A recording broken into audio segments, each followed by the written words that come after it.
Have you ever stopped to think about why? Even though we are living in the most prosperous period in human history, so many people around you seem more distressed than ever. Why?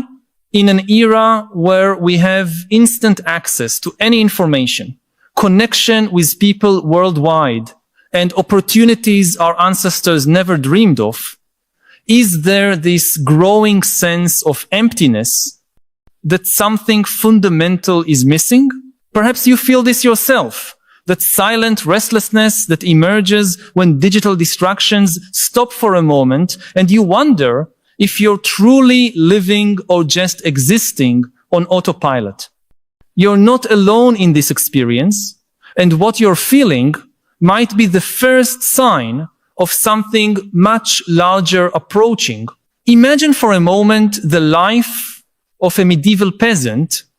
He walked with the sun, worked the land, his father and grandfather had worked, knew exactly what his place in the world was, which God to believe in, whom to marry, when to plant, and when to harvest. His life was difficult, certainly marked by scarcity, disease, and early death. But there was something that peasant possessed that we, with all our technology and abundance, have almost completely lost. Absolute certainty about who he was, what his purpose was, and what life expected of him. Every gesture had meaning, every season brought known rituals, every relationship was embedded in a stable social network that had been tested for generations. He might die young, but he knew exactly why he was alive. Now compare this with the experience of a young adult in 2024.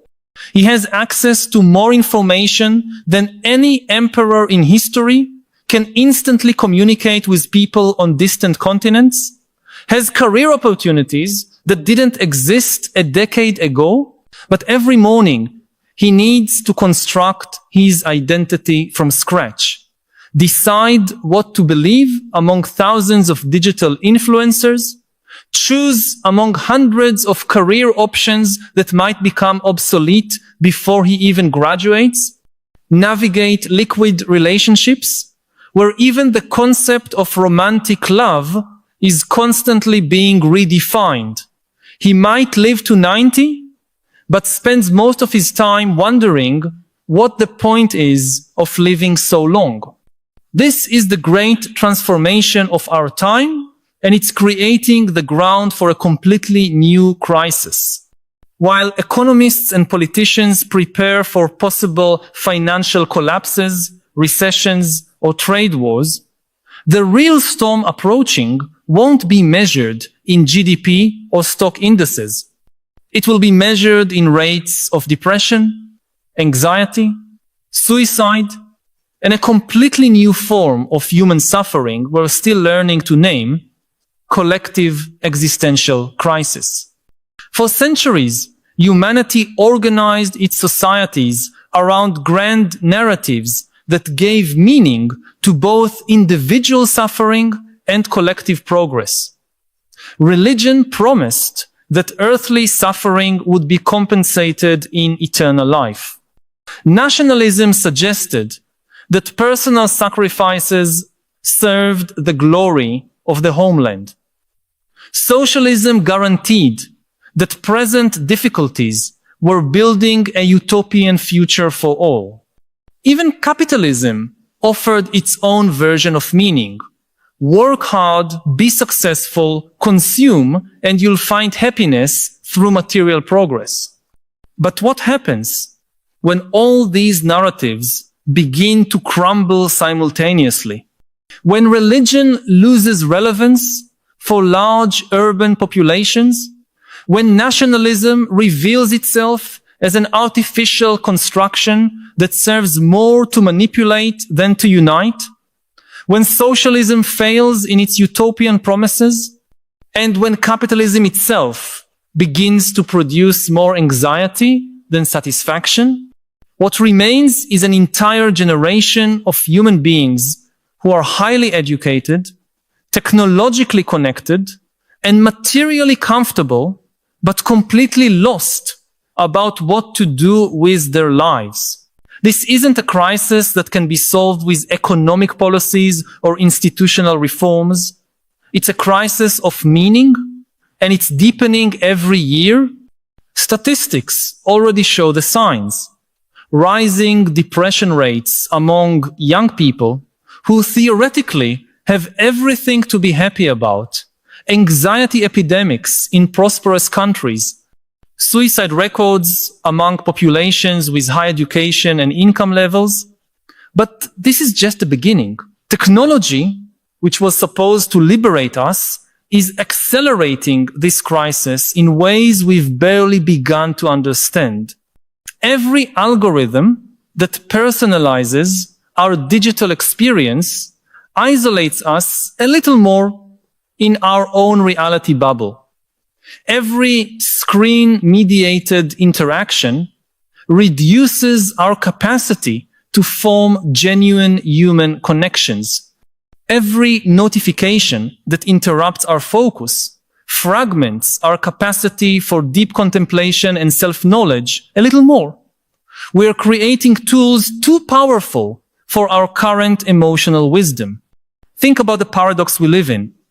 We have apps that promise to connect us with anyone in the world, but record levels of loneliness.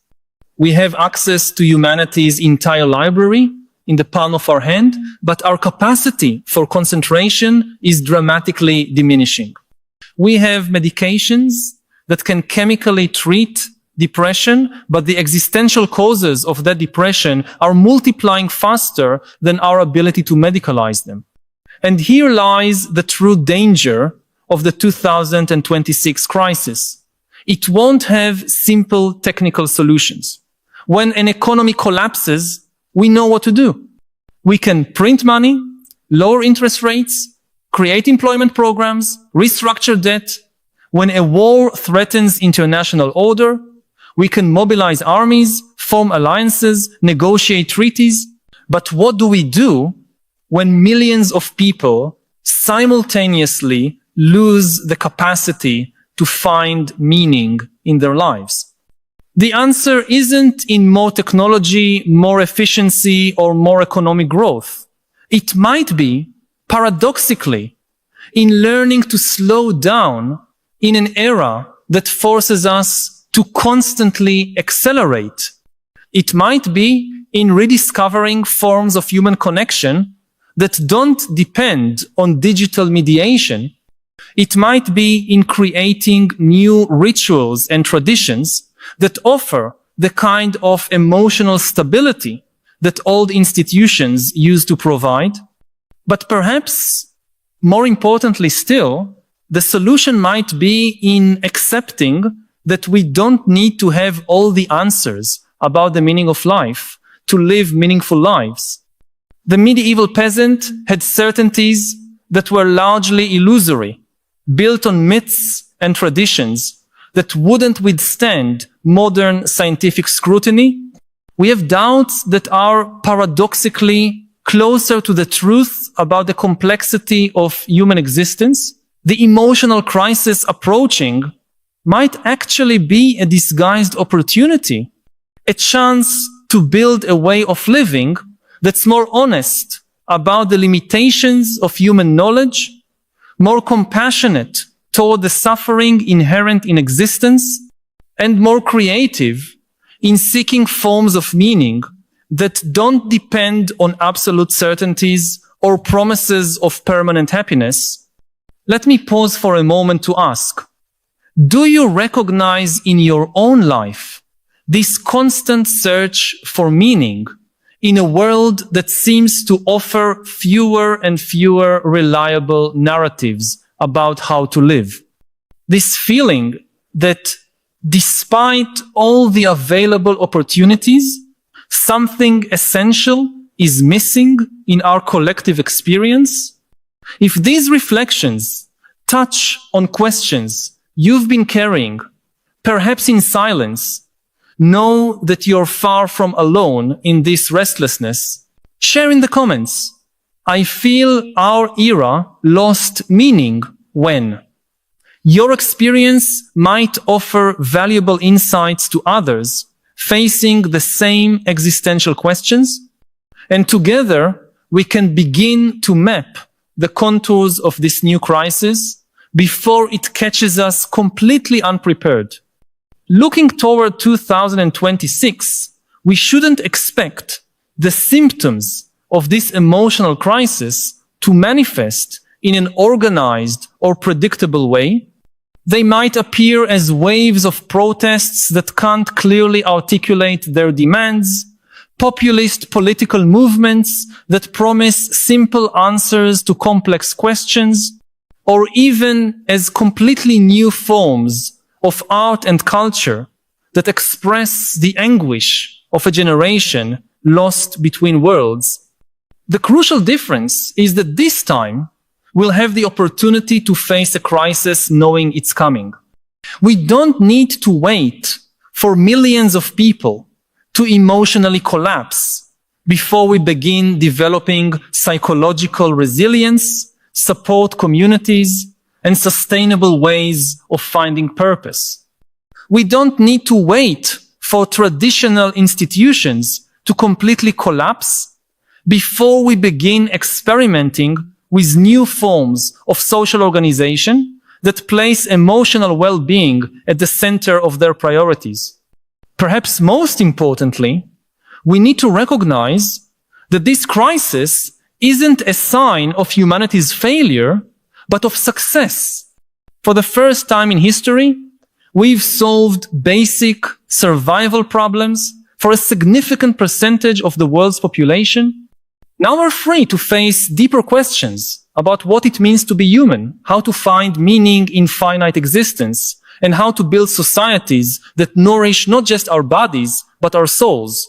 The emotional crisis of 2026 might be the painful birth of a new phase of human civilization, a phase where we finally learn to integrate our incredible technological capacity with emotional and spiritual wisdom adequate to the complexity of the challenges we've created for ourselves.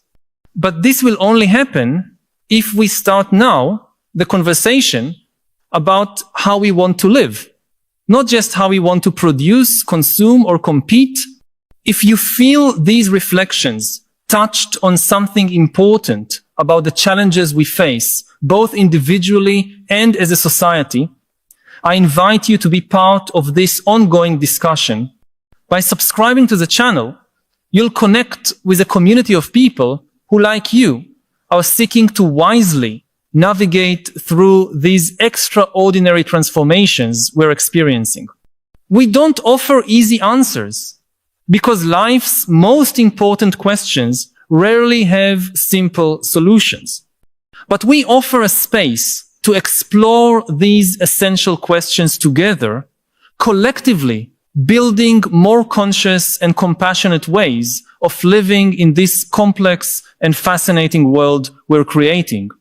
The crisis is coming, but for the first time in history, we have the possibility of facing it consciously, prepared and united by a deeper understanding of what it truly means to be human in an era of accelerated transformation.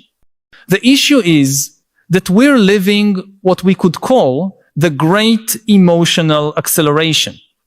While our ancestors had decades to process significant social changes, we face fundamental transformations in how we work, relate, and understand reality every few years. The human nervous system, which evolved to deal with immediate physical threats and stable communities of a few dozen people, is being constantly bombarded by stimuli for which we have no evolutionary preparation. Consider, for example, what it means for a 20-year-old to choose a career today. He's not just choosing a profession, he's betting on what type of human skill will still be valued in an increasingly automated economy. He needs to anticipate which industries will exist in a decade, which competencies artificial intelligence won't be able to replicate, and how to position himself in a job market that could be completely reorganized by technologies that haven't even been invented yet.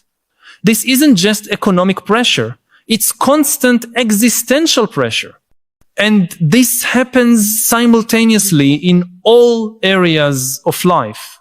Choosing a romantic partner in an era of dating apps means navigating among hundreds of potential options, knowing that both you and the other person have constant access to seemingly better alternatives.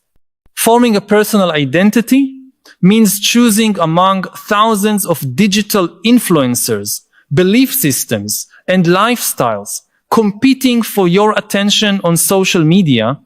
Even deciding what to eat has become a complex political and moral statement involving considerations about environmental sustainability, animal rights, personal health, and social justice. Our great-grandparents made these choices based on tradition, geography, and social class. Options were limited, but this also meant decisions were simpler and came with community support structures that validated those choices. We have almost infinite freedom of choice, but also almost infinite responsibility for the consequences of those choices, and much less social support to navigate through this complexity. The result is that each individual becomes a perpetual self-development project, constantly questioning whether they're making the right choices, whether they're adequately optimizing their life, whether they're missing better opportunities. Life becomes an infinite series of decisions that need to be constantly re-evaluated and adjusted. It's no coincidence that the word burnout has become so central in contemporary vocabulary. We're not just exhausted from work, we're exhausted from having to constantly be the curators of our own lives. Here enters a crucial aspect that's rarely discussed. Digital technology isn't just changing how we do things. It's fundamentally changing how we experience time and attention. Our brains are being constantly stimulated by notifications, updates, and new content. The capacity to simply be present in a moment without trying to optimize it or document it or compare it with other people's experiences online is becoming increasingly rare. This creates a strange form of temporal alienation. We live simultaneously in the future, constantly planning our next optimization or upgrade, and in the past, constantly consuming content about nostalgia, or comparing our present with idealized versions of how things used to be.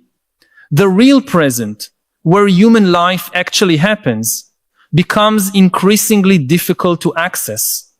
And when we manage to access it, we often discover we no longer know what to do with it. How many times have you had a few free minutes and immediately picked up your phone, not because you had something specific to do, but because the silence of your own mind had become uncomfortable?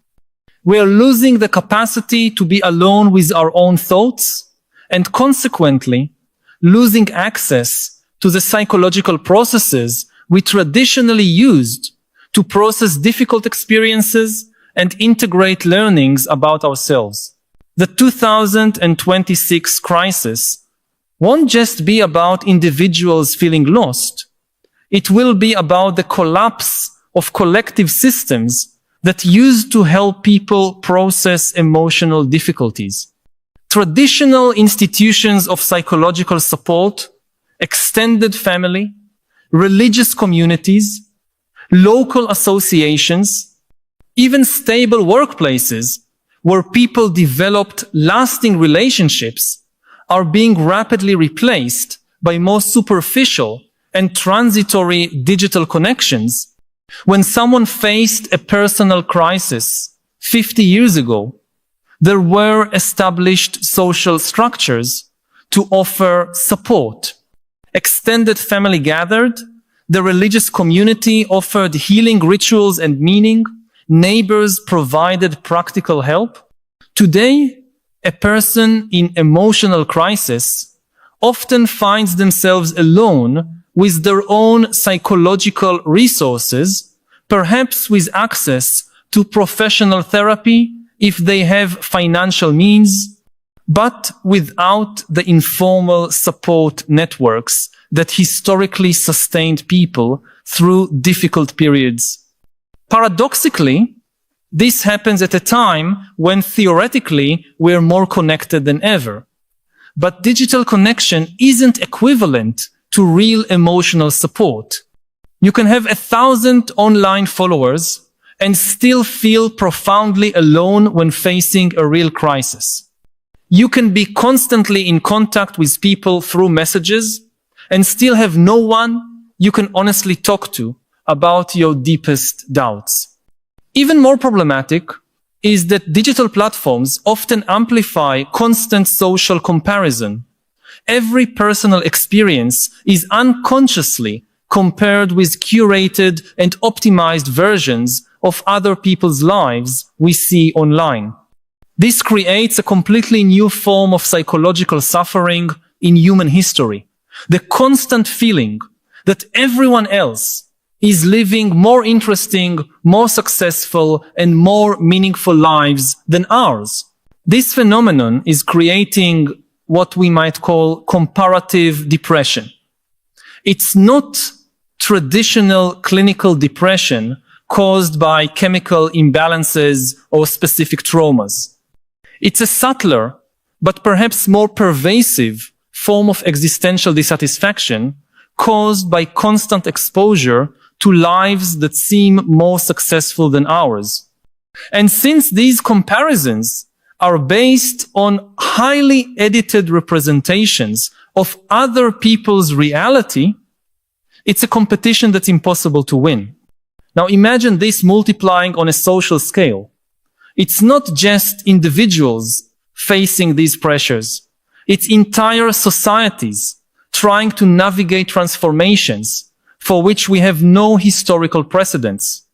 The speed of technological change means that solutions that worked for the previous generation became irrelevant before the next generation could even learn them. Educational systems are trying to prepare children for careers that might not exist when they graduate. Political systems are trying to regulate technologies that evolve faster than the capacity to create legislation. Healthcare systems are trying to treat forms of psychological suffering that didn't exist when most treatment protocols were developed.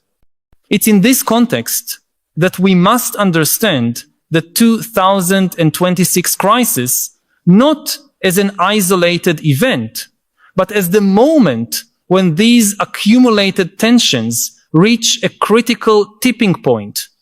It will be the moment when an entire generation that grew up with these pressures reaches full adulthood, assuming leadership positions in a society they perceive as fundamentally dysfunctional. But unlike traditional economic crises, this one can't be solved just with public policies or institutional changes.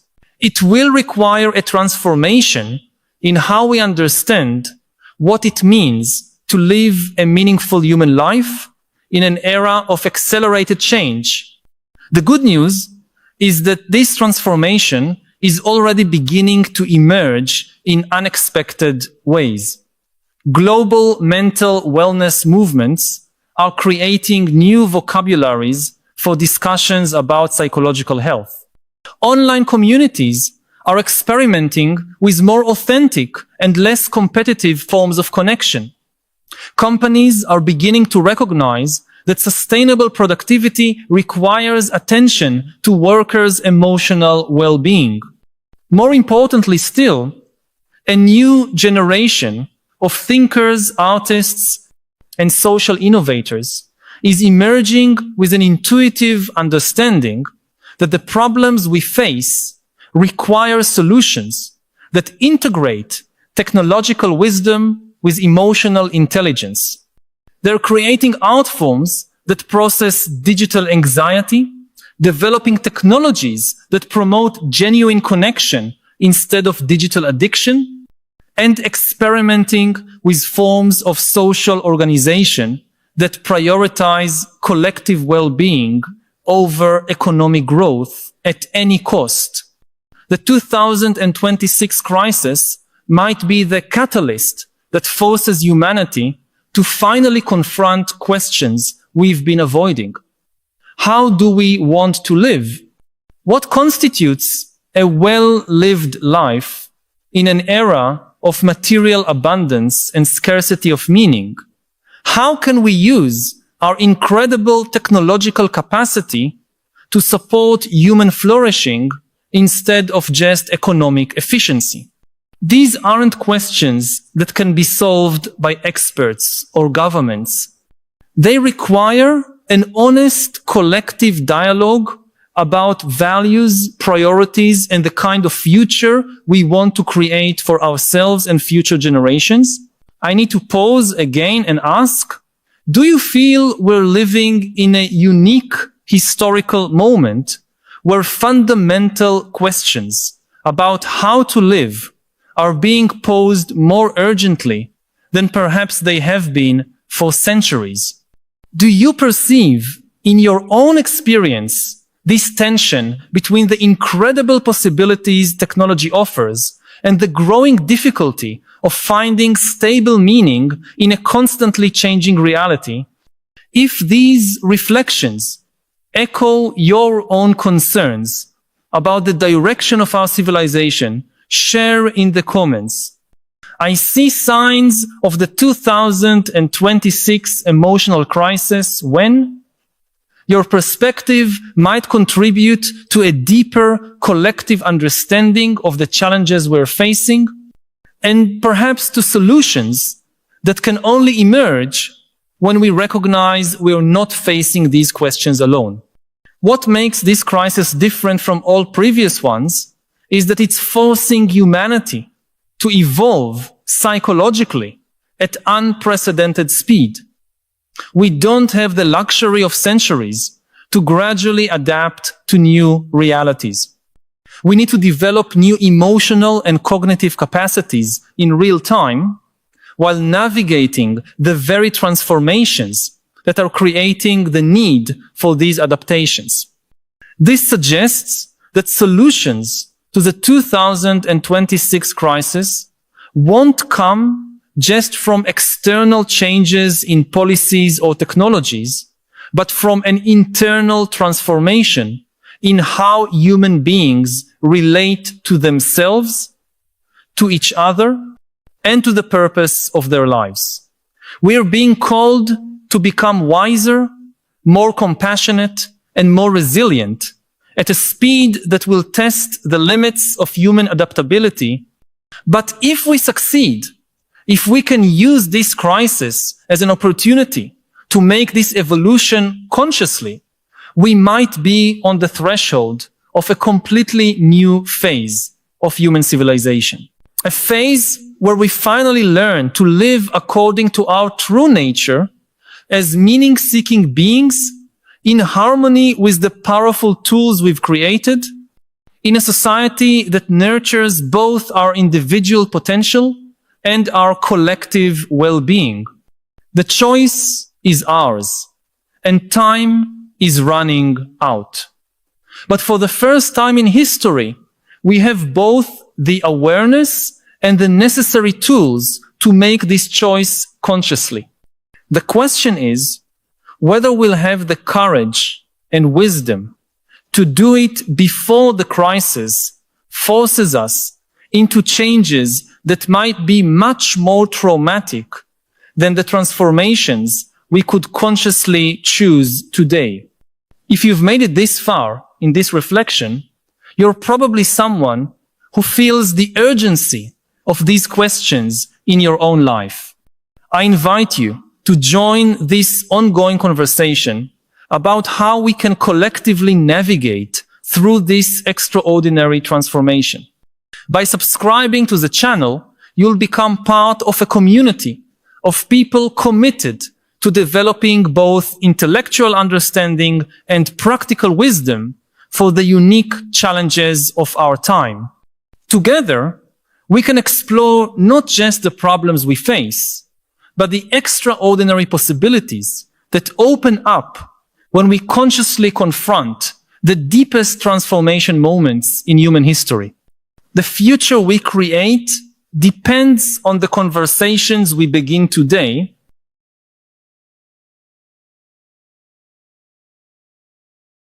All the problems we face, we also have the resources to deal with them.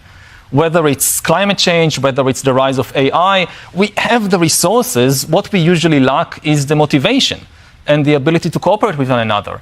But, some people think that to solve the big problems, you always need to use violence, like you can't make an omelette without breaking eggs. But when you look at history, it's absolutely not true.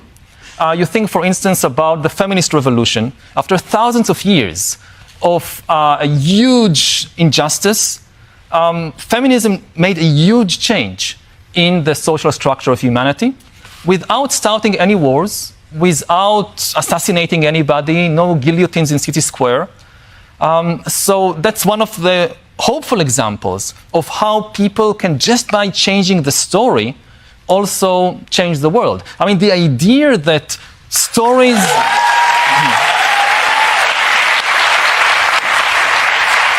I think you're converting people to your religion right now. The idea that stories kind of